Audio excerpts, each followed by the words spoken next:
Another shoulder. Pero may slip disc ka, no? Okay L4, na. Wala L5. nang masakit sa balakang, no? Sa ngayon po wala. Sa ngayon, matindi wala. po yung sumpong sa akin paggabi. Paggabi. So, malalaman mo yan mamayang gabi. Pero so far, sa ngayon, so far, so good. Ito po yung nararamdaman ko. Yung tita ko. Sabi niya, sciatica. Meron tayong tinatawag na residual pain. Residual, no? Residue, tira. Pero eventually, magsasubside, gawin nyo lang po yung tinuro namin exercise. Okay, mas English yun. Ngayon, ito naman, yung sa shoulder naman. Yung shoulder pain.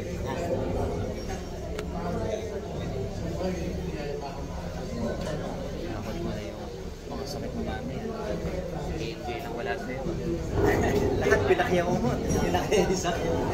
Pinakayaw ko na ang sakit.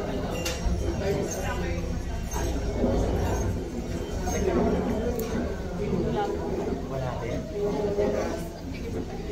Hindi naman yung problema niya, di ba?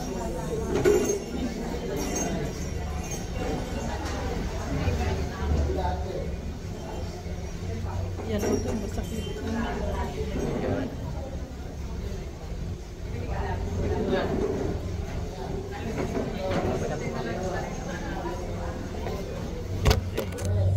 Sa masakit na